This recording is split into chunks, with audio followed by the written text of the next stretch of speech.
Hello guys, welcome back to our YouTube channel. तो देखिए, मैं आपका दोस्त अभय आज आप लोगों के साथ लेकर आया हूं वीडियो। जैसा कि आप सभी को पता है, जो भी दिल्ली यूनिवर्सिटी के स्टूडेंट हैंगे, उन सभी के एग्जाम्स स्टार्ट होने वाले हैं। बहुत ही कम टाइम रह गया है उनका एग्जाम्स में।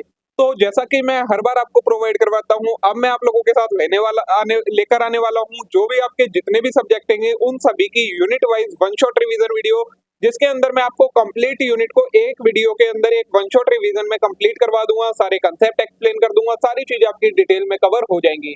अगर आपने अभी तक अपनी पढ़ाई स्टार्ट नहीं करी है अच्छे से नहीं हुई है, तो वो सारी चीजें अब आपकी इस वन शॉट रिवीजन वीडियो से कवर होने वाली है। सारी सब्जेक्ट की सारे सेमेस्टर के लिए वन शॉट रिवीजन वीडियो आने वाली है। सारे सब्जेक्ट की आपको धीरे धीरे चैनल पर अपलोड मिल जाएंगी। तो चैनल को जरूर सब्सक्राइब करके रखें। वीडियो अगर अच्छी लगे तो वीडियो को लाइक करना ना भूलें और अपने सभी दोस्तों के साथ इन वीडियोस को शेयर करना ना भूलें। तो धीरे धीरे करके एक एक करके आपके पास सारे सब्जेक्ट की वीडियोस आपको अवेलेबल होने वाली हैं। तो देखिए, आज की वीडियो में हम देखने वाले हैं जो भी सेमेस्टर 4 के स्टूडेंट हैं, उन सभी के पास एक सब्जेक्ट हैगा इंटरनेशनल बिजनेस का। तो उसकी यूनिट नंबर 1 हैगी जो इंट्रोडक्शन टू इंटरनेशनल बिजनेस। इसकी वन शॉट रिवीजन हम देखने वाले हैं। तो बिना देर के शुरू करते हैं हम अपनी आज की वीडियो और कंप्लीट करते हैं इस कंप्लीट यूनिट को एक ही वीडियो के अंदर। आपके सिलेबस में दिया गया है ग्लोबलाइजेशन का concept, significance and impact on international business of globalisation, international business contrasted with domestic business, complexities of international businesses, internationalization stages and orientation, mode of entry into international business। इतना content दिया गया है आपको आपके syllabus में exam के लिए जो आपके रिलेवेंट है, और यही चीजें हम इस यूनिट में कवर करने वाले हैं। तो देखिए, सबसे पहले आएगा मीनिंग ऑफ ग्लोबलाइजेशन। तो it refers to increasing integration of economies around the world, particularly through the movement of goods, service and capital across border. Globalisation का बेसिकली मतलब क्या है कि जो वर्ल्ड की इकोनॉमीज है, मतलब एक देश की अर्थव्यवस्था दूसरे देश के साथ इंटीग्रेट कर रही है।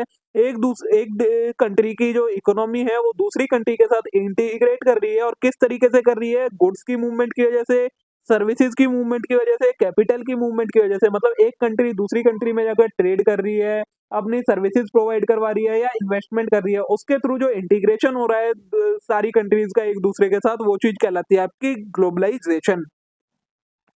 The term sometimes also refers to the movement of people and technology across international border। Globalisation में मूवमेंट ऑफ गुड्स, सर्विस और कैपिटल के अलावा कई बार जब लोगों का मूवमेंट होता है, जिसे हम मूवमेंट ऑफ लेबर बोलते हैं, या फिर नॉलेज या फिर टेक्नोलॉजी का जो मूवमेंट होता है इंटरनेशनल बॉर्डर के बीच में, वो भी ग्लोबलाइजेशन का ही पार्ट बनता है। There are also broader culture, political and environmental dimension of globalization. इन सारी चीजों के अलावा ग्लोबलाइजेशन की कल्चरल डायमेंशंस भी हैं, पॉलिटिकल डायमेंशंस भी हैं, एनवायरमेंटल डायमेंशंस भी हैं। ये सारी चीजें ग्लोबलाइजेशन का पार्ट बनती हैं। According to International Monetary Fund, globalisation means the growing economic interdependence of country world wide through increasing volume and variety of cross-border transaction in goods and service and of international capital flow, and also through the more rapid and widespread diffusion of technology। जो international Monetary fund IMF है, उसके according globalisation की क्या definition है कि जो countries की interdependence बढ़ रही है इकोनॉमी से रिलेटेड एक दूसरे पर, मतलब एक कंट्री दूसरी कंट्री पर डिपेंड हो रही है कैपिटल के लिए, ट्रेड के लिए, सर्विसेज के लिए, गुड्स के लिए, और सबसे ज्यादा टेक्नोलॉजी के लिए। ये जो इंटरडिपेंडेंस है, इसकी वजह से जो इंटीग्रेशन हो रहा है, वही चीज आपकी क्या ग्लोबलाइजेशन कहलाती है।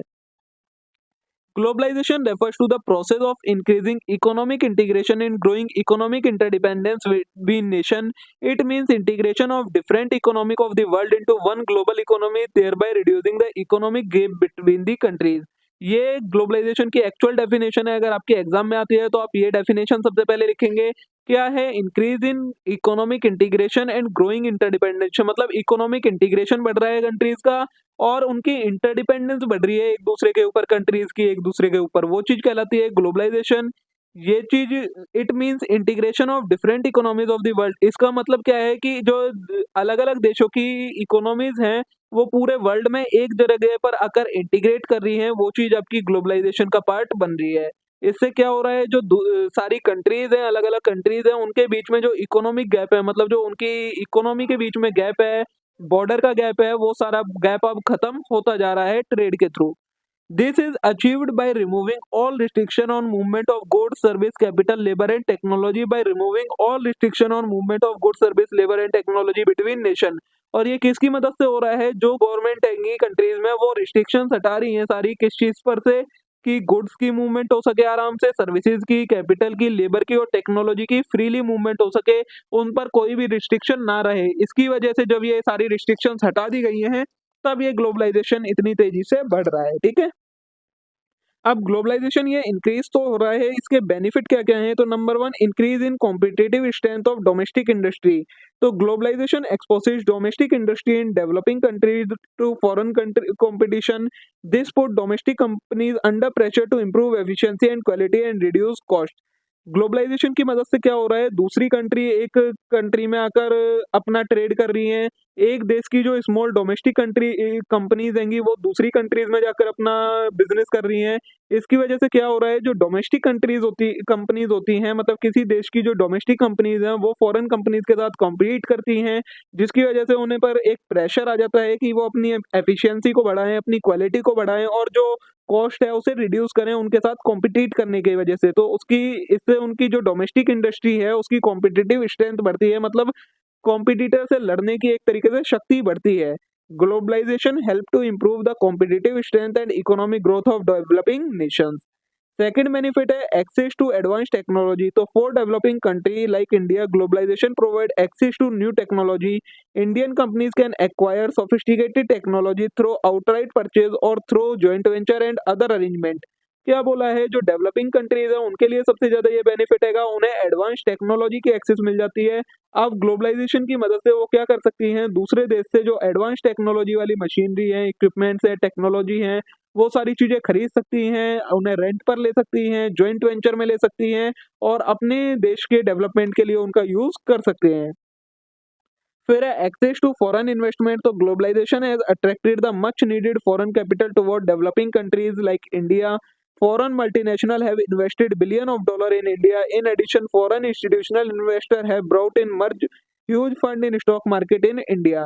एक्सेस टू फॉरेन इन्वेस्टमेंट का क्या मतलब है? कि ग्लोबलाइजेशन की मदद से क्या है, जो बाहर के देश के लोग हैं, जो बड़े बड़े पैसे वाले लोग हैं, जो बड़े बड़े इन्वेस्टर्स हैं, वो क्या कर रहे हैं? डेवलपिंग कंट्रीज में पैसा लगाते हैं, इन्वेस्ट करते हैं बिलियंस ऑफ डॉलर उस कंट्री की डेवलपमेंट के लिए, जिससे उनका भी पैसा ग्रो होता है और जिस कंट्री में पैसा लगा है उसका भी डेवलपमेंट होता है। नेक्स्ट है reduction in cost of production. तो in globalized environment companies can secure cheaper source of raw material, labour.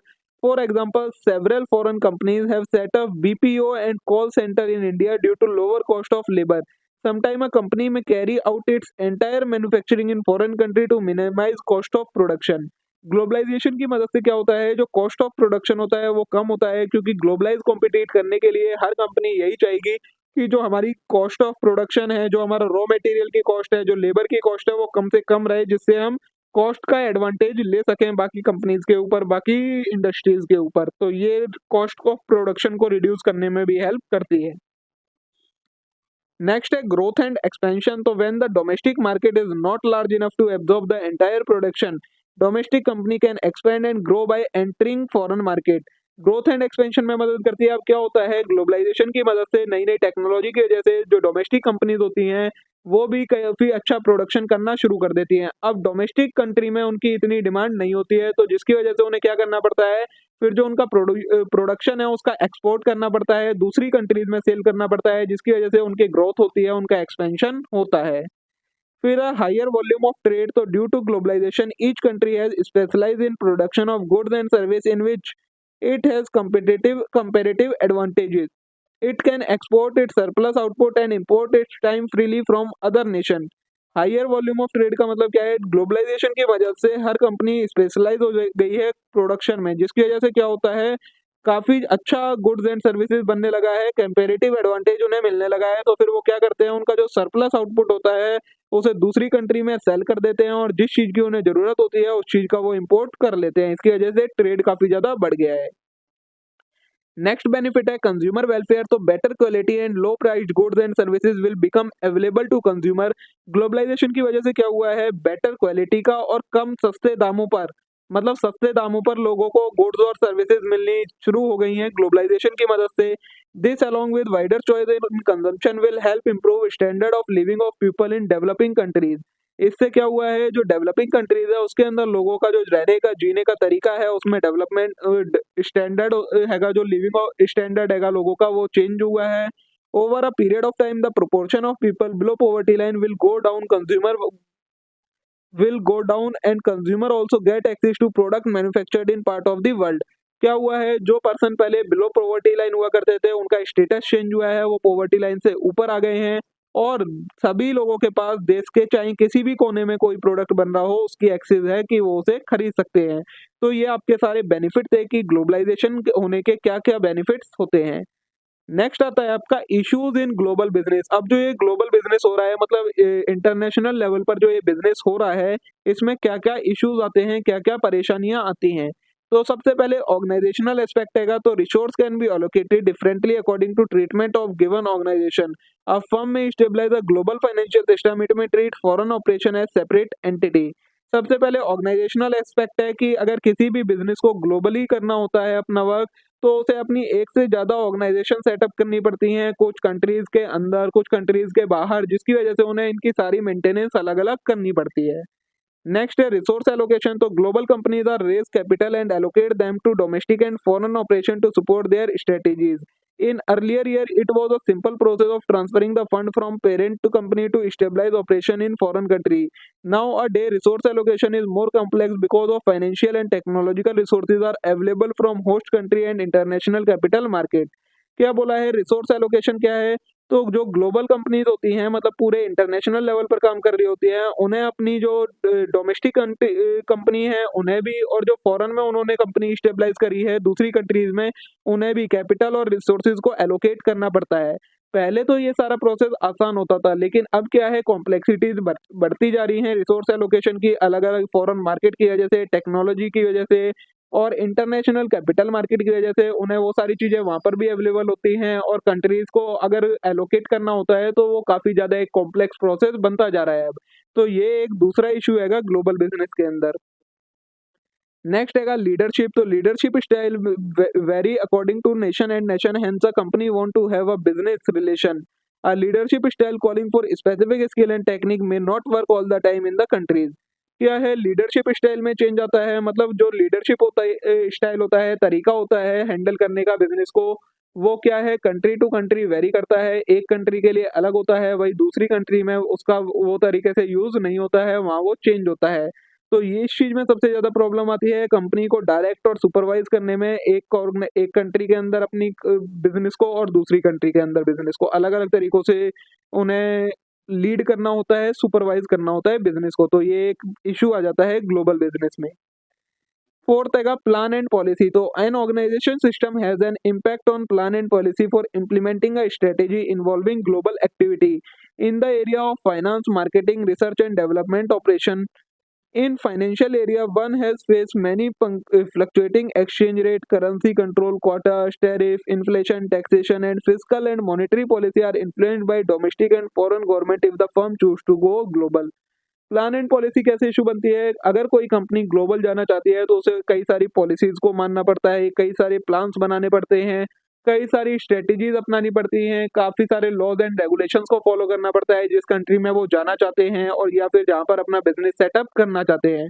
तो ये भी एक इशू बन जाता है जब कोई कंपनी डोमेस्टिक से ग्लोबल पर जाना चाहती है। तो ये चार इशू आपको डिस्कस करे हैं कि एक ग्लोबल बिजनेस बनने में या इंटरनेशनल लेवल पर बिजनेस करने में क्या क्या इश्यूज आपके आते हैं। अब है international business contrasted with domestic business, मतलब इंटरनेशनल बिजनेस को डोमेस्टिक बिजनेस के साथ कंपेयर करा है। तो सबसे पहले एनवायरनमेंट के बेसिस पर तो the economic, political, legal and social, competitive and technological environment are well known in case of domestic business due to familiarity of geography and place of operation. जो एक डोमेस्टिक बिजनेस होता है उसके अंदर आपको economic, political, legal, socio cultural और competitive और technological environment के बारे में अच्छी खासी नॉलेज होती है, क्योंकि आप उन सारी चीज़ों से फेमिलर होते हैं। In international operation, the various aspects of macro-external environment are not fully known unless the business is stabilized and create a place for itself in market। लेकिन वहीं एक इंटरनेशनल ऑपरेशन करने के लिए आपको एक्सटर्नल एनवायरनमेंट की इतनी सारी नॉलेज नहीं होती है, जब तक आप अपना वहाँ पर बिजनेस स्टेबलाइज नहीं कर लेते हैं और थोड़ा आपको टाइम नहीं हो जाता है बिजनेस चलाते हुए, तब तक आपको इन सारी चीज़ों की नॉलेज नहीं हो पाती है। तो the number of in innumerable hidden environmental factor may emerge during the settlement of period which may pose problem। तो इंटरनेशनल बिजनेस स्टेबलाइज करते समय आपको इन सारी चीजों का सामना करना पड़ सकता है, ये सारी प्रॉब्लम आपके सामने आ सकती है। सेकंड हैगा प्लान एंड स्ट्रेटेजी के बेसिस पर। तो plan and strategy are generally worked out for short term. The short term plan are linked together and carried forward into long run. The inverse is also possible as domestic business offer the flexibility to organization in case। क्या बोला है, जो plans and strategy होती हैं वो short term होती हैं, फिर वही शॉर्ट टर्म प्लान को लिंक करके क्या करा जाता है, लॉन्ग रन में उनका यूज करा जाता है। ये पॉसिबल हो पाता है आपका डोमेस्टिक बिजनेस के अंदर क्योंकि वो आपको फ्लेक्सिबिलिटी प्रोवाइड करवाते हैं, लेकिन in case of international business only a well thought out proven practical long term bound planning and strategy work. लेकिन अगर आपको कहीं इंटरनेशनल बिजनेस करना है तो आप ऐसे ही बिना किसी प्रैक्टिकल प्रूवन टर्म स्ट्रेटेजी के ऐसे बिजनेस नहीं कर सकते क्योंकि आपको वहाँ एक बहुत ज़्यादा इम्पैक्ट पड़े, कॉस्ट इन्वॉल्व होने वाली है। तो अगर आपको एक अच्छी स्ट्रेटेजी है, इसे आप कंफर्म है, प्रूव्ड है वो स्ट्रेटेजी, तभी आप बाहर कहीं का पर इंटरनेशनल बिजनेस स्टेबलाइज करते हैं। बिना एक प्रूवन स्ट्रेटेजी के आप ऐसे बिजनेस स्टेबलाइज नहीं कर सकते इंटरनेशनल लेवल पर, ठीक है। फिर रहेगा कंपटीशन। तो the competitive force operating in domestic business environment are restricted to local boundary. The movement of competitive force then thus can be analyzed and understood more clearly. Domestic business में क्या होता है, जो कॉम्पिटिटिव फोर्सेस होते हैं वो एक local boundary के लिमिट में रहते हैं, तो आप उन्हें एनालाइज कर पाते हैं, उनको अच्छे से समझ पाते हैं। लेकिन in case of international business competitive forces are not restricted to local boundary, they extend over several country thereby making it difficult to analyse their motive and movement. लेकिन इंटरनेशनल बिजनेस के case में वो local limit तक, local boundary तक limit नहीं रहते हैं, वो सारी कंट्रीज के बेसिस पर चलते हैं और आपके लिए बहुत ज़्यादा डिफिकल्ट हो जाता है उनकी मूवमेंट को एनालाइज करना, उनकी मूवमेंट को समझना। नेक्स्ट हैगा डिफरेंस इन करेंसीज। तो there are only one currency acceptable all over the country and therefore there are no difficulty in making payment in internal trade, but each country has its own monetary system which differ from other. क्या बोला है, domestic currency trade के अंदर, domestic business के अंदर आपकी पूरी country में एक ही करेंसी चलती है, तो आप इजीली ट्रांजैक्शन कर लेते हैं, उसमें कोई भी डिफिकल्टी नहीं आती है। लेकिन all payment for import are to be made in exporting country currency which is not freely available in importing country.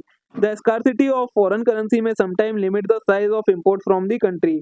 लेकिन इंटरनेशनल बिजनेस के अंदर क्या होता है, अगर आपको एक्सपोर्ट या इंपोर्ट करना होता है तो आपको सिर्फ दूसरी वाली कंट्री की करेंसी में करना होता है। तो इस केस में क्या हो जाता है, कई बार ये जो साइज ऑफ इंपोर्ट होता है उस पर लिमिट लगा देता है और इंटरनेशनल लेवल पर बिजनेस करने में ये एक रिस्ट्रिक्शन बन जाता है। नेक्स्ट हैगा टैरिफ एंड क्वाटास। तो tariff rate and quota imposed by various country on their export and import do not directly and significantly influence domestic business operation. जो ये टैरिफ एंड क्वाटा होते हैं ये कहाँ पर, इंपोर्ट और एक्सपोर्ट पर लगाए जाते हैं, तो इससे डोमेस्टिक बिजनेस पर कोई भी अफेक्ट नहीं पड़ता है। The international business are directly and significantly influenced by tariff rate imposed by various countries. लेकिन जो इंटरनेशनल बिजनेस होता है उसके अंदर टैरिफ एंड क्वाटा का बहुत ज्यादा एक इन्फ्लुएंस होता है। इसके बेसिस पर काफी सारे डिसीजन लिए जाते हैं और ये इन्फ्लुएंस करते हैं इंटरनेशनल बिजनेस को डायरेक्टली और significantly. Also they have to operate within the quota of export and import imposed by country. और उन्हें क्वाटा में रहकर ही काम करना होता है, जितनी लिमिट बताई गई होती है एक्सपोर्ट और इंपोर्ट की उतना ही वो एक्सपोर्ट और इंपोर्ट भी कर सकते हैं। नेक्स्ट हैगा ह्यूमन रिसोर्स। तो due to past success proven track and report record and stabilized system, business can prosper even if human resource have minimum skill and knowledge. The task of human resource management is much simpler in domestic business. Domestic business में क्या होता है, पहले की success से proven तरीकों से आपको पता होता है कि किस तरीके से ह्यूमन रिसोर्सेज को मैनेज करना है। तो अगर कम स्किल और नॉलेज वाले भी ह्यूमन रिसोर्स होते हैं तो आपका काम चल जाता है डोमेस्टिक बिजनेस के अंदर। लेकिन the international business require multilingual, multi strategic, multi cultural human resource to handle varied risk spread over countries. लेकिन इंटरनेशनल बिजनेस के अंदर आपको अलग अलग लैंग्वेज जानने वाले, अलग अलग स्ट्रेटेजी जानने वाले, अलग अलग कल्चर के लोगों की जो मैनेज करने की जरूरत पड़ती है, जो कि एक बहुत ज्यादा रिस्की टास्क हो जाता है। दस the task of human resource management is more complex. और ये एक कॉम्प्लेक्स तरीका होता है इतने अलग अलग तरीके के ह्यूमन रिसोर्सेज को मैनेज करना। नेक्स्ट हैगा इन्वेस्टमेंट। तो depending on size of domestic business operation can start with minimum investment. Domestic business में क्योंकि उनका साइज छोटा होता है तो हम कम से कम इन्वेस्टमेंट के साथ भी डोमेस्टिक बिजनेस स्टार्ट कर सकते हैं। Involvement of regulatory body in respect of small local businesses limited. इसके अंदर जो रेगुलेटरी बॉडीज होती हैं, कंप्लायंसेस वगैरह होती हैं, वो भी बहुत ज़्यादा नहीं होती हैं, कम ही होती हैं। On the other hand overseas operation expect export call for huge investment to set up and expand the business in many country. वहीं दूसरी तरफ अगर हम देखें तो अगर हमें एक्सपोर्ट वगैरह करना होता है, इंटरनेशनल लेवल पर बिजनेस करना होता है, तो उसके लिए हमें ह्यूज इन्वेस्टमेंट की जरूरत पड़ती है अपने बिजनेस को दूसरी कंट्री तक पहुंचाने के लिए। Special regulatory bodies are involve in process of since foreign currency is transacted. और फॉरेन करेंसी में ये ट्रांजैक्शंस होती हैं, तो इसमें कई सारी अलग अलग रेगुलेटरी बॉडीज होती हैं, वो भी इन्वॉल्व होती हैं। नेक्स्ट है लॉजिस्टिक। तो डोमेस्टिक कंट्री में involve use of conventional logistic method of engaging domestic player for procurement of raw material and reaching of final product to consumer. Domestic country के अंदर जो कन्वेंशनल लॉजिस्टिक मेथड होता है वो use करा जाता है रॉ मटेरियल को प्रोक्योर करने के लिए और फाइनल प्रोडक्ट को कंज्यूमर तक पहुंचाने के लिए। लेकिन international business engages international player involving advance technology and system for effective logistical operation. लेकिन इंटरनेशनल बिजनेस में आपको अगर लॉजिस्टिक का यूज़ करना है तो आपको एडवांस तरीकों का, एडवांस सिस्टम का यूज़ करना पड़ेगा लॉजिस्टिक ऑपरेशंस के लिए, क्योंकि वो एक बहुत ज़्यादा लार्ज स्केल पर होता है और काफ़ी डिस्टेंस का होता है। इस वजह से आपको एडवांस चीज़ों का यूज़ करना पड़ता है उसके अंदर। फिर है अप्रोच। तो domestic business approach is ethnocentric. It means the domestic company formulate strategy product design toward national market consumer and competitor. क्या बोला है, डोमेस्टिक बिजनेस की जो अप्रोच होती है वो एथोसेंट्रिक होती है। मीन्स उन्हें वही चीज बनानी होती है जो उनकी कंट्री में डिमांड करी जा रही है, जो कस्टमर को चाहिए, और कॉम्पिटिटर को के अकॉर्डिंग उन्हें ये देखकर बनानी होती है। International business approach can be polycentric, regiocentric and geocentric. Under polycentric approach international business enter foreign market by stabilising foreign subsidiaries. International business के अंदर जो बिजनेस की अप्रोच होती है वो पॉलीसेंट्रिक, रीजियोसेंट्रिक और जियोसेंट्रिक होती है, जिसके अकॉर्डिंग क्या होता है, फॉरेन मार्केट में अगर एंटर करना होता है किसी बिजनेस को तो अपनी सब्सिडरीज के थ्रू एंटर करता है वो। तो ये आपके 9 डिफरेंस हो गए एक डोमेस्टिक बिजनेस और एक इंटरनेशनल बिजनेस के अंदर क्या क्या आपके डिफरेंसेस होते हैं। ठीक है, अब नेक्स्ट टॉपिक है हमारा स्टेजेस ऑफ इंटरनेशनलाइजेशन। मतलब अगर हमें एक बिजनेस को डोमेस्टिक से इंटरनेशनल लेवल पर ले जाना है तो उसके लिए हमें क्या क्या स्टेजेस फॉलो करनी पड़ती हैं। पहला है first stage. Exporting is the first stage and it also the last committed mode of entry into foreign market. सबसे पहला तरीका क्या है इंटरनेशनल मार्केट में एंटर करने का, एक्सपोर्ट हैगा। It is used by firm using an international और global strategy where the local responsive is low. Domestic company move into new market overseas by linking up with local dealer and distributor. इसके अंदर क्या करती हैं, जो domestic company होती है वो नई मार्केट में एंटर करने के लिए लोकल डीलर और डिस्ट्रीब्यूटर के साथ टाई अप करती हैं और इंटरनेशनल मार्केट में एंटर करती हैं। सेकंड स्टेज है as firm commitment to a market is increase it will move to second stage and introduce some more marketing function into the country. अब अगर एक बार फर्म फर्स्ट स्टेज कंप्लीट कर लेती है उसके बाद वो क्या करती है, अपने जो मार्केटिंग फंक्शन है उसे इंक्रीज करती है। दिस में now be associated with any of other 4 mode depending on degree of commitment. इसके बाद आपको जो एंट्री के तरीके हैं उनमें से बाकी के जो 4 तरीके हैं वो बताए जाएंगे अभी आगे आपको। उन 4 तरीकों को अपनाती है। इट में also indicate that the firm is moving toward a multi domestic strategy. इससे साफ पता लग जाता है कि फर्म कैसी स्ट्रेटेजी अपना रही है, मल्टी डोमेस्टिक, मतलब अब एक से ज्यादा कंट्री में फर्म ऑपरेट होना चाह रही है। थर्ड स्टेज है in the next stage the domestic based company begin to carry out manufacturing in key foreign market. Third stage में कंपनी क्या करती है, अब दूसरी कंट्री में अपनी मैन्युफैक्चरिंग यूनिट स्टेबलाइज कर लेती है, वहां पर मैन्युफैक्चरिंग स्टार्ट करती है। द लाइसेंसिंग ज्वाइंट वेंचर और सब्सिडियरी मोड में भी यूज। इसके अंदर वो क्या क्या तरीका अपनाती है मैन्युफैक्चरिंग का, या तो लाइसेंसिंग ले लेती है, या ज्वाइंट वेंचर करके मैन्युफैक्चरिंग करती है, या सब्सिडरी के तरीके से। It may indicate a move to more multi domestic और global strategy from an international strategy. Although many company following an international strategy है मैन्युफैक्चरिंग ओवरसीज, क्योंकि जो ज्यादातर कंपनीज होती हैं जो इंटरनेशनली अभी ऑपरेट कर रही हैं उनकी अपनी मैन्युफैक्चरिंग ओवरसीज होती है, मतलब दूसरी कंट्री में उनका प्रोडक्शन हो रहा होता है। फोर्थ स्टेज क्या होती है, the fourth stage of globalisation is transfer of other head office function to subsidiaries. अब क्या है, अभी तक सिर्फ सब्सिडरी बनाई थी, अब उसमें दूसरे दूसरे फंक्शंस भी ऐड करे जाएंगे। उस सब्सिडरी के सारे अपने हेड फंक्शन उसी कंट्री में स्टेबलाइज कर दिए जाएंगे। In stage 4 the company move to a full insider position in this market. अब पूरी पोजीशन लेने के लिए रेडी होती है supported by a complete business system, उनका पूरा एक बिजनेस सिस्टम बनाया जाता है, वो सब्सिडरी का R&D department, engineering department and जितने भी सारे होते हैं। This stage call the manager to replicate in new environment the hardware system and operational approach that have worked so well at home. इसके अंदर मैनेजर का सबसे बड़ा रोल होता है ये सारी स्टेप करने के लिए। फिफ्थ स्टेज आती है हमारी। In the fifth stage the company move toward a genuinely global mode of operation. Fifth stage में अब कंपनी पूरी तरह से तैयार होती है ग्लोबल मोड लेने के लिए ऑपरेशन में। The fifth stage is to transfer function back to centre. The centre may not be the head office but subsidiary that shown a flair for a competence. अब क्या होता है इस मूव में, जो सब्सिडरी बनाई होती है वो हेड ऑफिस बन जाती है, मतलब इंटरनेशनल लेवल पर एक मेन कंपनी बन जाती है, और जिस कंपनी ने इसे बनाया होता है वो इसकी एक तरीके से सब्सिडरी का काम करने लगती है। The function transferred back may be human resource, finance and other shared service operation R&D back to a small number of sites to better exploit synergy. There is some evidence that is starting to occur especially in competitive industries such as car and microelectronic। तो क्या बोला है यहाँ पर, कई सारे ऐसे evidence है जिनसे ये पता लगता है, कई सारी कार की कंपनी है, माइक्रो इलेक्ट्रॉनिक कंपनीज हैं। There is some evidence of it occurring in pharmaceutical industry, और इसके अलावा फार्मास्यूटिकल इंडस्ट्री के भी इसके कई सारे एविडेंसेस मिलते हैं। ये था आपका 5 स्टेजेस होती हैं कि किस तरीके से एक कंपनी का इंटरनेशनलाइजेशन होता है। फिर आता है आपका risk complexities of international business, की एक इंटरनेशनल बिजनेस के अंदर क्या-क्या परेशानियां आती हैं। तो सबसे पहला है पॉलिटिकल एंड रेगुलेटरी रिस्क। तो many countries of the world are not politically stable and transfer of political power does not happen in smooth way in this country. कई सारी कंट्रीज होती हैं उनमें पॉलिटिकल स्टेबिलिटी नहीं होती है, जिसकी वजह से पॉलिटिकल पावर का पूरा सपोर्ट उन बिजनेसेस को नहीं मिल पाता है। Therefore, company doing business in this country may have risk in new political regime, और political regime change होते ही इन कंट्रीज के बिजनेसेस को रिस्क होता है उनमें चेंजेस आने का या उनके बंद होने का।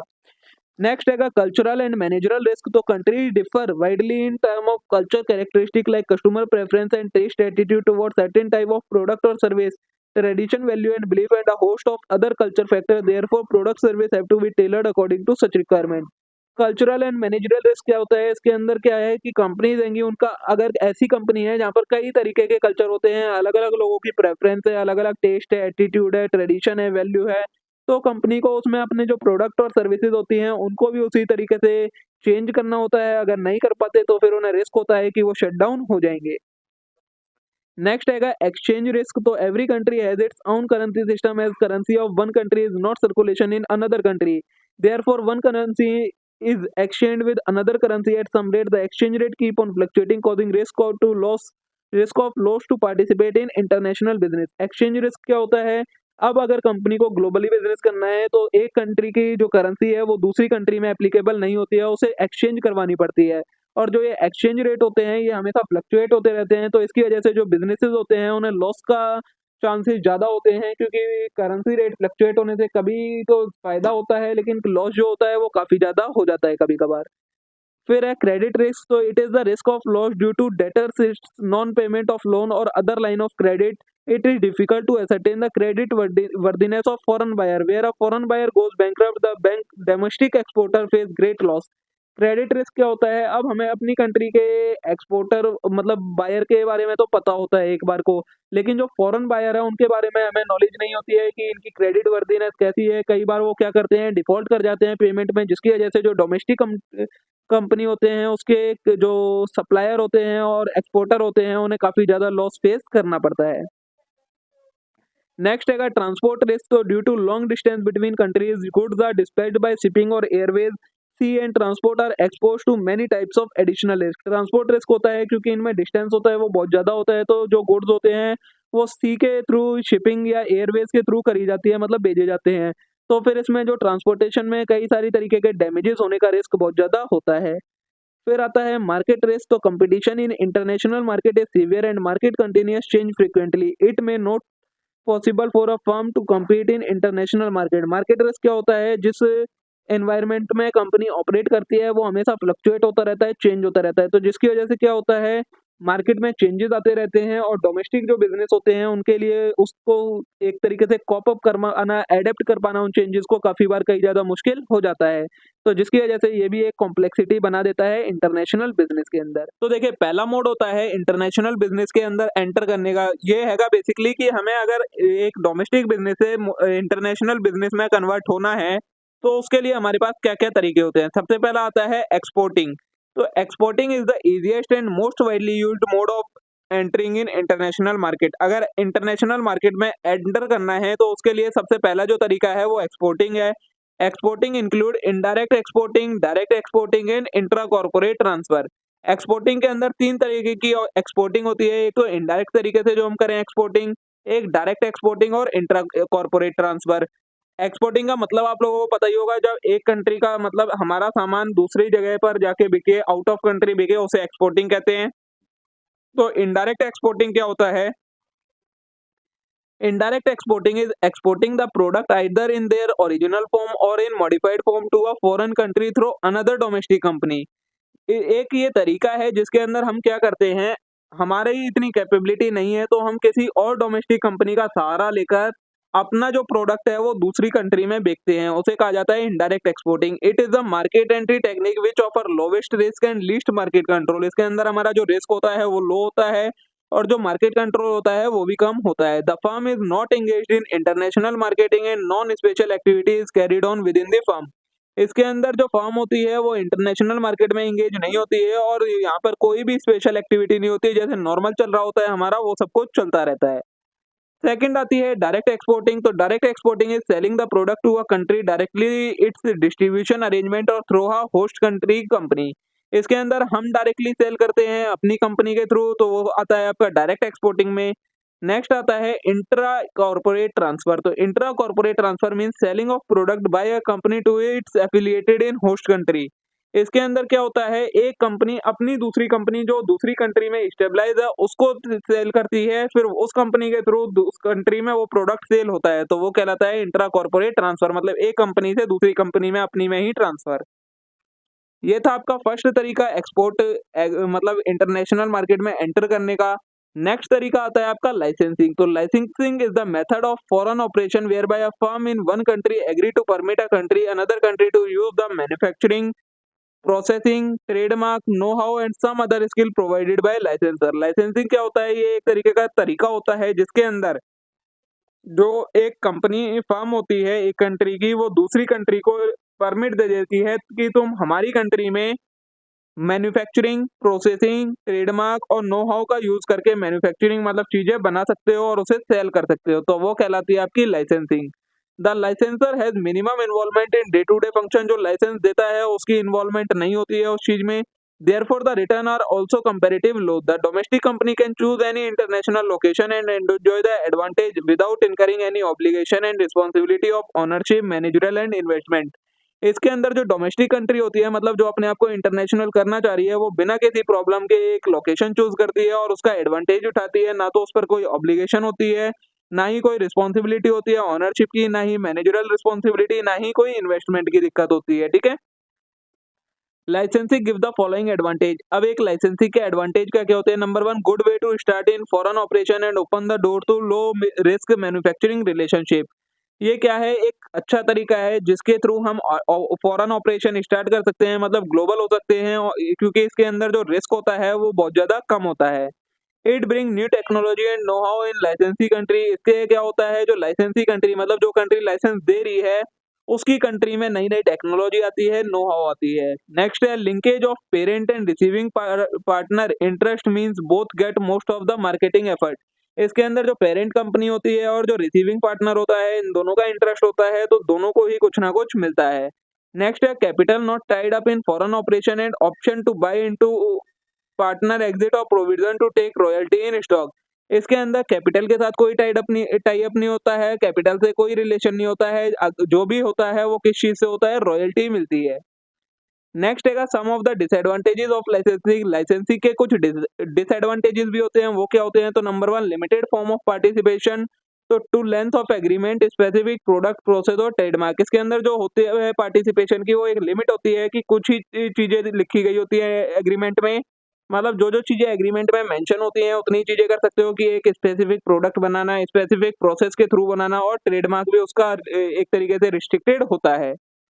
नेक्स्ट है potential return from marketing and manufacturing में बी लॉस्ट। इसमें क्या होता है, जो मार्केटिंग और मैन्युफैक्चरिंग में आपका रिटर्न आता है वो कई बार लॉस्ट हो जाता है, नहीं मिल पाता है। नेक्स्ट है partner develop know how and so licence is short. इसके अंदर जो पार्टनर होता है सिर्फ उसे ही नो हाउ, मतलब कि क्या चीज बनानी है, किस तरीके से बनानी है, वो सिर्फ लाइसेंस के पार्टनर को पता होता है। इससे क्या होता है, लाइसेंस शॉर्ट होता है, क्योंकि जितनी चीजों के लिए सिर्फ लाइसेंस होगा उतनी ही चीजें समझ पाते हो। नेक्स्ट है licensee become competitor as once know how is transferred there is a risk that foreign firm may act on its own. अब कई बार क्या होता है इसके अंदर loss of risk of loss होता है। कैसे कि जो हमारा लाइसेंसी है, मतलब जिसे लाइसेंस दिया है वो ही हमारा कॉम्पिटिटर बन जाए। अभी उस पे हमने सारी चीजें सिखा दी, अब वो बाद में हमसे अलग होकर हमारा कॉम्पिटिटर क्रिएट हो सकता है। नेक्स्ट है require considerable fact finding planning investing and interpretation. और इसको करने के लिए लाइसेंसिंग लेने से पहले हमें कई सारी चीजें फैक्ट के बारे में समझना पड़ता है, प्लानिंग करनी पड़ती है, उनसे रिलेटेड इन्वेस्टिगेशन करनी पड़ती है और इंटरप्रिटेशन करनी पड़ती है। ठीक है, तो ये था आपका लाइसेंसिंग का कंसेप्ट, ये सेकंड हो गया आपका। थर्ड तरीका है जो फॉरेन मार्केट में एंटर करने का, वो होता है फ्रेंचाइजिंग का। तो franchising refers to the method of participating and use practising and using another person business philosophy. Franchising क्या होती है, किसी और पर्सन की बिजनेस फिलोसॉफी का हम यूज करें। मतलब किसी और पर्सन ने कोई अपना बिजनेस खोला है, कोई चीज खोली है, अब उसकी वही चीज अपनाकर हम उसकी फ्रेंचाइजी ले लें और उसके बिहाफ पर हम भी बिजनेस करें, उसके प्रोडक्ट को सेल करें, तो वो कहलाती है फ्रेंचाइजिंग।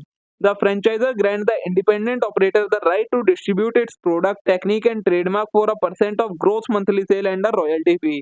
इसके अंदर क्या होता है, फ्रेंचाइजर मतलब जो पर्सन फ्रेंचाइजी दे रहा होता है वो क्या करता है, इंडिपेंडेंट ऑपरेटिंग दे देता है कि तुम हमारा कितना भी प्रोडक्ट बेचो, कैसा भी बेचो, हमारी टेक्निक का यूज करो, हमारी ट्रेडमार्क का यूज करो, सब कुछ यूज कर सकते हो, और हमें उसके बदले में आपको मंथली सेल्स का एक ग्रोस परसेंटेज और रॉयल्टी फी देनी पड़ेगी। Various tangible and intangible such as notional and international advertising, training and other support service are commonly made available by the franchisor। जो फ्रेंचाइजर होता है वो कई तरीके के टेंजिबल थिंग्स भी, मतलब सेटअप वगैरह भी प्रोवाइड करवाता है, साथ में इंटेंजिबल चीजें मतलब एडवर्टाइजिंग, ट्रेनिंग, ये सारी चीजें भी प्रोवाइड करवाता है। एग्रीमेंट में typical last from 5 to 30 year. इसका जो मिनिमम एग्रीमेंट होता है वो 5 साल का होता है, और जो एक्सटेंड कब तक हो सकता है, 30 साल तक की फ्रेंचाइजी आपको मिल सकती है।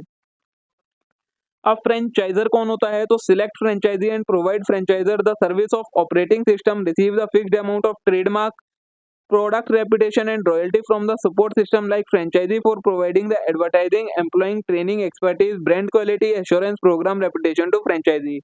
फ्रेंचाइजर वो पर्सन होता है जो अपने बिजनेस की एक तरीके से अथॉरिटी किसी और को दे देता है कि हाँ तुम मेरे ब्याह पर ये मेरे नाम से बिजनेस कर सकते हो, तो उस पर्सन को कहा जाता है franchisor.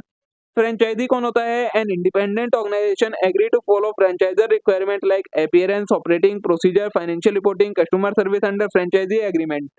Some pay a fixed amount and flexibility allowed under royalty based on sales to agreement of the franchisor।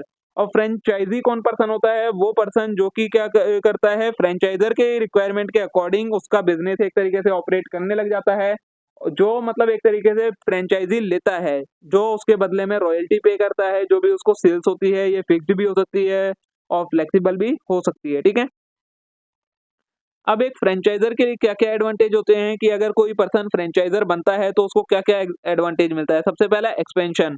तो after the brand and formula are carefully designed and properly executed, franchisor are able to sell franchisee and expand rapidly across country and continent using the capital and resources of their franchise.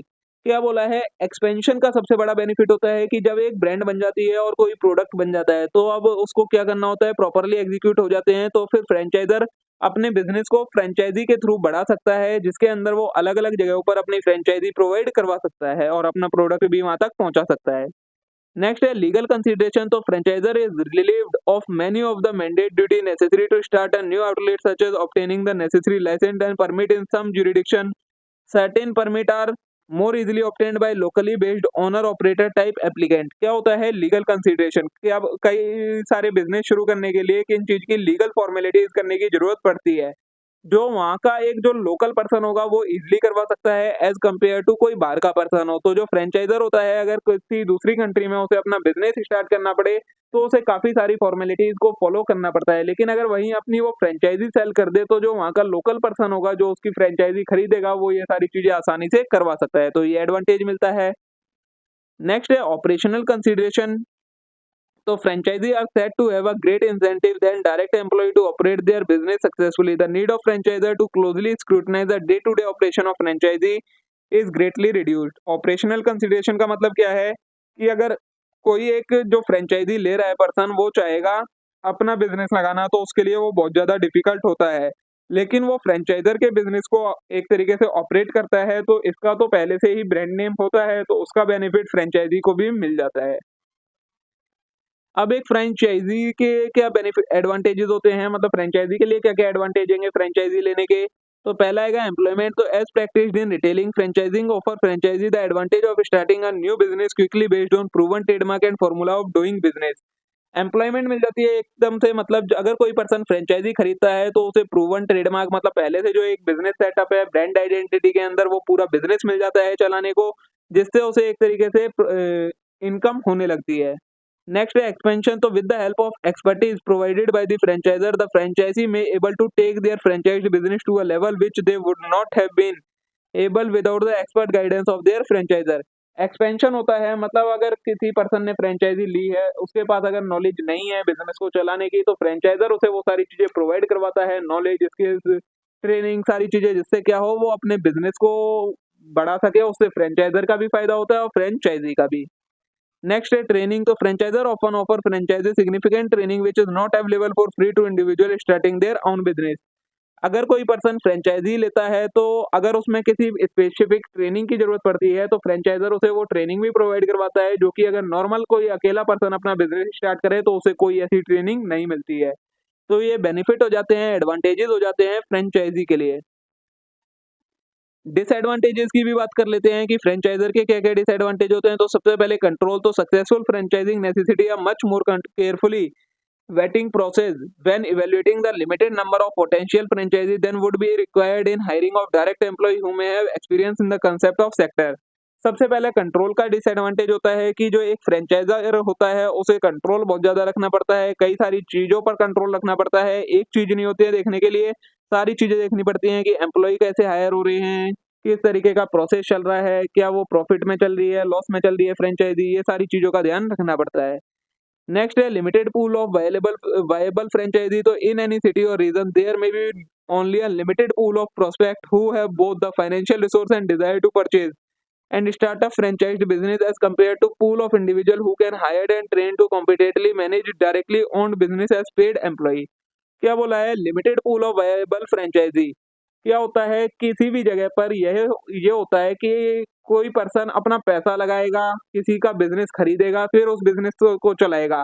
ऐसा कोई ज़्यादातर नहीं करते हैं। सब क्या सोचते हैं कि किसी का पहले से बिज़नेस बना हुआ हो, वो ही सारे रिस्क वगैरह ले, हम बस वहाँ पर एज़ अ एम्प्लॉयी काम करें, जो उसके बिज़नेस को सँभालें और उसके बदले में वो हमें मंथली सैलरी या जो भी चीज़ देना चाहे वैसे उसके अकॉर्डिंग दे सके। लेकिन कोई भी जल्दी से फ्रेंचाइज़ी लेना नहीं चाहता, तो ये डिसएडवांटेज हो जाता है। फिर है डिसएडवांटेजेस और फ्रेंचाइजी। अगर जो फ्रेंचाइजी है उसके लिए इसके क्या-क्या डिसएडवांटेज होते हैं, तो सबसे पहले नो गारंटी। तो usually there is a guarantee of financial success for the franchisee made by franchisor in the written disclosure circular and the actual franchisee agreement while the estimated startup cost of franchisee are an employed earning claim some business do fail. क्या बोला है? इसकी कोई guarantee भी नहीं होती है। इसके एग्रीमेंट में लिखा होता है कि हाँ फ्रेंचाइजी दे रहे हैं तो रिटर्न एग्रीमेंट हो गया कि स्टार्टअप कॉस्ट वगैरह नहीं लगेगी, लेकिन ये गारंटी नहीं है कि आपका ये बिजनेस सक्सेसफुल हो जाएगा। लेकिन उससे फ्रेंचाइजर को कोई नुकसान नहीं होता है, फ्रेंचाइजी को नुकसान होता है क्योंकि वो उस चीज को खरीद चुका होता है। अब उस पे जो भी हो, प्रॉफिट होगा तो हिस्सा देना पड़ेगा, अगर लॉस होगा तो उसे खुद ही बियर करना पड़ेगा, उसे कोई बियर करने नहीं आने वाला। नेक्स्ट है कंट्रोल। तो for franchisee the main advantage of franchising is loss of control. While they gain the use of a system, trademark, assistant, training, marketing, the franchisee is required to follow the system and get approval for change from the franchisor। क्या बोला है? Control भी है, एक disadvantage है। जो franchise होता है उसे भी कई सारी चीजों पर कंट्रोल रखना पड़ता है, ट्रेडमार्क, असिस्टेंट, ट्रेनिंग, मार्केटिंग, इन सारी चीजों से रिलेटेड कंट्रोल रखना पड़ता है। नेक्स्ट है प्राइस। तो starting and operating a franchisee business carries expenses. किसी भी फ्रेंचाइजी के बिजनेस को चलाने के लिए काफी सारे खर्चे लगते हैं। In choosing to adopt the standard set by franchisor, the franchisee often has no further choice as to sign signage, shop fitting, uniform etcetera. अब फ्रेंचाइजी का बिजनेस स्टार्ट करा है तो उसके लिए कई सारे खर्चे लगेंगे, जैसे कि आपको शॉप फिटिंग, शॉप एक तरीके से स्टेबलाइज करने के लिए, यूनिफॉर्म हो गई आपके एम्प्लॉयज की, साइनेज की कॉस्ट हो गई, ये सारी चीजें, ये सारे कुछ छोटे मोटे खर्चे होते हैं जो कि फ्रेंचाइजी के लिए डायरेक्ट उसे अपनी जेब से देने होते हैं। इसके लिए फ्रेंचाइजर कोई भी कंपनसेट नहीं करता है। conflict the franchisor franchisee relationship can easily cause conflict if either side is incompetent। अगर कोई भी एक भी इनकम्पिटेंट हो जाता है, मतलब सही से नहीं चला पाता है, तो ये इन दोनों के बीच में एक कंफ्लिक्ट भी बन जाता है। ठीक है। फोर्थ तरीका है इंटरनेशनल मार्केट में एंटर करने का, स्पेशल मोड का। ये आपका फ्रेंचाइजी का ऊपर तक कंप्लीट हो गया। तो special mode, these have special strategy and include contract manufacturing, management contract and turnkey project. Special mode के अंदर तीन अलग तरीके हैं जिनसे इंटरनेशनल मार्केट में एंटर करा जा सकता है। सबसे पहले कॉन्ट्रैक्ट मैन्युफैक्चरिंग, फिर management contract and turnkey project. तो सबसे पहले कॉन्ट्रैक्ट मैन्युफैक्चरिंग क्या होता है? Contract manufacturing is a process that it stabilize a working agreement between two companies. As a part of agreement one will custom produce part और other material on behalf of client. Contract manufacturing एक प्रोसेस होता है जिसके अंदर एक मतलब एक तरीके का एग्रीमेंट होता है, जिसमें एक कंपनी दूसरी कंपनी के लिए कुछ स्पेसिफिक चीजें मैन्युफैक्चर करने के लिए रेडी हो जाती है दूसरी कंपनी के बिहाफ पर। तो वो कहलाता है आपका contract manufacturing. In most cases the manufacturer will also handle the ordering and shipping process for the client. As a result the client does not have maintain manufacturing facility, purchase raw material और hire labour in order to produce the finish good. तो इसमें क्या होता है, जो client होता है उसे किसी भी तरीके की कुछ चीज मेंटेन करने की जरूरत नहीं होती है, ना कोई मैन्युफैक्चरिंग फैसिलिटी लगाने की जरूरत होती है, ना ही रॉ मटेरियल खरीदने की, ना ही लेबर हायर करने की। उसे सिर्फ अगर फिनिश्ड गुड बनाना है तो वो दूसरी कंपनी जो क्लाइंट के बिहाफ पर मैन्युफैक्चर कर रही है उससे डायरेक्ट लेता है और फिनिश्ड गुड प्रोड्यूस कर देता है। उसे जो प्रोसेसिंग के लिए गुड्स की जरूरत पड़ती है वो खुद से बनाने की जरूरत नहीं पड़ती है। नेक्स्ट है मैनेजमेंट कॉन्ट्रैक्ट। तो a management contract is an arrangement under which operation control of an enterprise is vested by contract in a separate enterprise which perform the necessary managerial function in return for a fee.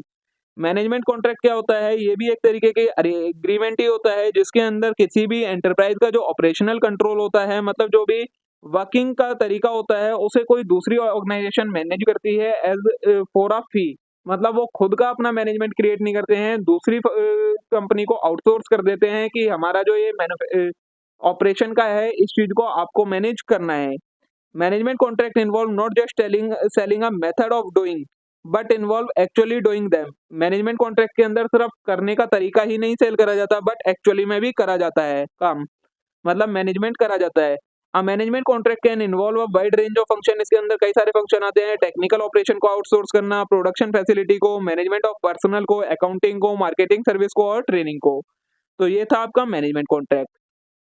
Third था, ये next point नहीं है, ये इसी का part है जो हमने देखा था, टर्नकी प्रोजेक्ट। तो टर्न की project, turnkey refers to something that is ready for immediate use, generally used in sale or supply of goods and services। Turnkey क्या होता है? कोई भी ऐसी चीज जो एकदम से इमीडिएट यूज के लिए रेडी होती है, जो कि हम सेल और supply of goods of services में यूज करते हैं। The term is common in construction industry for instance in which it refers to the bundling of material and labour by subcontractor. ये ज्यादातर कंस्ट्रक्शन कॉन्ट्रैक्ट में use किए जाते हैं, जिसके अंदर कुछ जो मटेरियल और लेबर होता है उनकी बंडलिंग होती है, उसे टर्नकी कहा जाता है। In turnkey business transaction, different entity are responsible for setting up plant, equipment and for putting it into operation. It include contractual action। इसके अंदर क्या होता है, जो भी प्लांट है या इक्विपमेंट है वो दूसरी कोई एंटिटी स्टेबलाइज करती है, ऑपरेशन करती है। इसके अंदर जो भी कॉन्ट्रेक्चुअल एक्शन होते हैं, मतलब जो भी काम करा जाता है वो कॉन्ट्रैक्ट बेसिस पर करा जाता है, एटलीस्ट थ्रू द सिस्टम, सब system and equipment installation phases. जो भी इंस्टॉलेशन वगैरह होती है सारी कॉन्ट्रैक्ट बेस पर होती है, दूसरी दूसरी एंटिटी आकर करके काम जाती है। मतलब जैसे कंस्ट्रक्शन कॉन्ट्रैक्ट होते हैं, उसमें सीलिंग डालने का काम कोई और करता है, बिल्डिंग की वॉल्स बनाने का काम कोई और करता है, वो सारे कॉन्ट्रैक्ट बेसिस पर जो होता है वही एक तरीके से आप समझ सकते हैं टर्न की प्रोजेक्ट। ठीक है। अब ये नेक्स्ट मेथड है, ये आपका यहाँ पर नंबर 5 है, जिसकी वजह जिस तरीके से हम इंटरनेशनल मार्केट में एंटर कर सकते हैं। तो foreign direct investment without alliance. तो in this arrangement the international firm make a direct investment in production unit in a foreign market. इसके अंदर क्या करती है, कोई भी एक फर्म दूसरी फर्म के अंदर मतलब दूसरी फॉरेन मार्केट के अंदर डायरेक्ट इन्वेस्टमेंट करती है प्रोडक्शन यूनिट में। मतलब प्रोडक्शन करने के लिए अपनी नई मैन्युफैक्चरिंग एंटिटी स्टेबलाइज कर देना किसी और मार्केट में, वो कहलाता है आपका foreign direct investment. It require greatest commitment since it is 100% ownership. It also called greenfield investment. इसे हम ग्रीनफील्ड इन्वेस्टमेंट भी कहते हैं। और इसके अंदर जो ओनरशिप होती है वो 100% उसी कंपनी की होती है जो पैसा लगा रही है। The parent company start a new venture in foreign country bye constructing a new operation facility from ground up. बिल्कुल जीरो लेवल से किसी दूसरी कंट्री में अपनी मैन्युफैक्चरिंग एंटिटी स्टेबलाइज करना, वो कहलाता है foreign direct investment. In addition to building new facility, most parent company can also create new long-term job in foreign country by hiring new people. Building stabilize करने के साथ साथ वो क्या करते हैं, नए नए एम्प्लॉय को भी उस कंट्री के एम्प्लॉय को हायर करते हैं। नेक्स्ट रहेगा, ये सिक्स तरीका है foreign direct investment with strategic alliance. तो strategic alliance are a cooperative approach to achieve the larger goal.